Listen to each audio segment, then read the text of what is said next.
Hello, Super Relaxed Fantasy Club. I'm Lyra Wolf, and I'm a Swiss-American author living in Florida.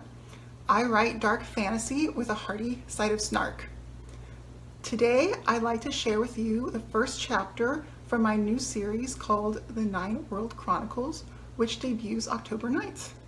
The first book is titled Truth and Other Lies, and is a dark fantasy inspired by Norse mythology. It centers on everyone's favorite god of mischief, Loki, who finds himself in a very tricky situation. But the truth changes everything. There's adventure, magic, betrayal, love, and of course, a little knife play. The book starts in present day, but after the first chapter, we go back in time to 1526, and that's when the real fun begins. That being said, let's get started. Chapter 1, Gods and Monsters. Present day, Basel, Switzerland. He stood naked on the altar, staring up at the crucifix. He said he came to destroy the world. This wasn't the first deranged man I encountered inside the Münster Cathedral, but he was the most tenacious in his ravings. When I called the police, the woman on the phone sighed. A naked man inside a church did not constitute an emergency.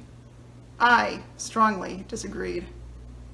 She sighed again, then said an officer would arrive in 20 minutes, if one was available.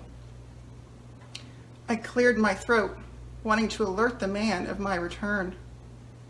He turned and met my gaze. Sharp eyes of green cut into my core, almost into my very being. I didn't know if they wanted to love me or end me. I forced myself to speak. I found this suit in the rectory. It might be a little short for someone of your height, but it should do the job. He tilted his head, his eyes trailing to the pressed suit in my hands. A wave of energy from him struck me, kicking me in the chest like a mule. Fierce, raw, alluring. He descended the red sandstone steps, each stride determined and powerful, feline. Flicking back his head, he ran his elegant fingers through shoulder-length copper hair, his every muscle and movement tensed with careless danger, though his air remained at ease. He possessed a sublime and menacing beauty I'd only ever seen captured in the Lucifer of Liege. Taking the suit from me, he caressed the fabric beneath his thumbs. He smiled, a wry, devastating smile. For a heartbeat, a torrential thrill lit my blood. You people never were fond of public nudity, he said. His voice, soft, yet lethal. His every word resonated within the buttresses. Who was this man? He pushed his arms into the shirt and flicked each button into the little slits as if savoring each step, though he grumbled at the lack of gold embroidery. I checked my watch. 10 minutes more to wait. Damn. He would leave before the police arrived. For his own safety, I couldn't let that happen. I would be remiss if I didn't ask why you intend to destroy the world, I pushed out. A frown tugged at his lips, as if I had caused him great insult. No, not the world, he said, shaking his head. All worlds, all universes, I will shatter everything. Is this suit silk? He shoved his legs into the pants and zipped the fly. I've missed the sensation of fine clothes against my skin. I didn't like the deadly flash in his eyes, the irreverent laughter behind his pupils. I rubbed the back of my neck, my fingers gliding over cold sweat. Isn't wanting such destruction extreme? I only know extreme. He smiled that smile again. Where the hell were the police? Smoothing out the creases of his suit, he glanced over his shoulder at the side vestibule. Anger hardened his lips, erasing any hint of their seemingly constant amusement. He flickered. Flickered? Two overlaying images raced between each other. They flipped back and forth over and over until the one beneath flashed to the surface, fierce and vivid. Pinpoint punctures surrounded his mouth.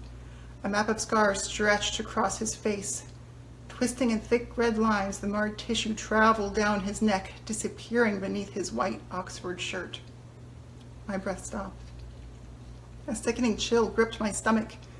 This couldn't be real. I blinked hard.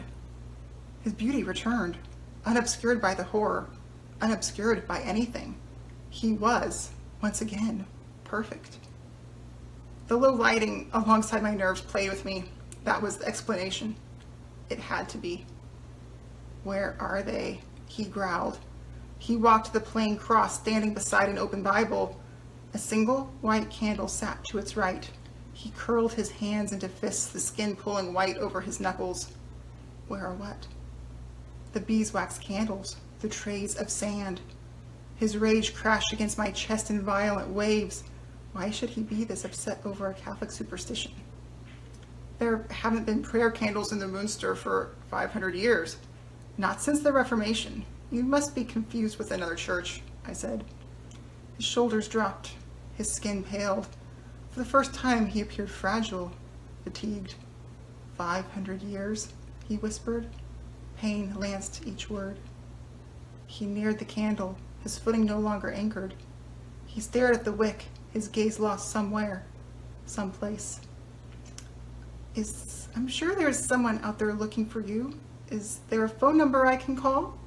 I wanted to divert him. It all started to unnerve me more greatly. 500 years, he yelled. No, screamed. I've been imprisoned in that hell for 5 centuries. The arches shook and the ground quaked. My heart pounded in my throat and a fresh crack of terror split through me. He sunk to the floor, broken, defeated. He buried his face in his hands and flickered a second time. Webs of deep scars laced between his fingers and over his hands. I blinked again, and again. He returned to his nearly divine form. 20 minutes had now passed, still no police. Pity overtook my fear, and I reached out to touch his shoulder. He might as well have been marble. For a second, I believed he truly was the Lucifer of Ledge come to life. What's your name? Searing heat burned through his clothes and scorched into my palm. I yanked back my hand. The candlewick ignited on its own. He rose to his feet, lengthening and seeming much taller than I first recalled. The flame blazed hotter, brighter, throwing him in shades of gold. Even the red of his hair burned. But his eyes, fire, an absolute inferno exploded within them. This was no man, and the police weren't coming. My pulse thundered in my ears, and terror, cold, bitter terror consumed me. I took a step back. He took one towards me, and another. I made to run, but I stumbled and fell into the time-worn oak pew. In a second, he was on me as if I was his prey. He leaned over my trembling body, the heat rolling off his skin, broiling my cheeks. You have no idea who you're dealing with, mortal man, he said. I am Loki, Loki of the Aesir, Loki of the Jotun, the god of mischief, the god of lies, the trickster, the evildoer, the sly one. I am chaos. Dread pounded in every beat of my heart. My every vein went ice. But that's all a myth, I stammered. He chuckled as if I told him a hilarious joke. His eyes returned to their normal green, and his skin cooled. I am no myth. Are you going to kill me? I asked. His lips pulled into a charming smile. It sickened me how much it made me want to like him, despite his threats. Yes, but at another time. Please don't take it personally. I will kill you as I will kill every living creature. It's quite fair, I assure you. He held out his hand, offering to help me back to my feet. But why? I pushed myself out of the pew, refusing his help. He shrugged and let his hand fall back to his side. For the same reason your God destroyed his own creation with a flood. Judgment. I shook my head and swallowed down my panic despite all reason and good sense. I would not shrink. I would not waver. I couldn't. Not when everything was on the line. This isn't judgment. This is extermination. Whatever grievances were committed against you, you must forgive. The laughter in the lines of his face faded, a bleak emptiness taking root instead. You don't know what they did, he whispered the words. After what they've done, they deserve no forgiveness. He stared once more at the candle beside the open Bible, at somewhere in the past. The intensity of his gaze sent cold sweat trickling down my back. What have they done? Well, I hope you enjoyed the first chapter of Truth and Other Lies. And again, that will debut October 9th. There is already a novella out now that's a companion for this series. And just wanted to thank you again for having me, and until next time, bye.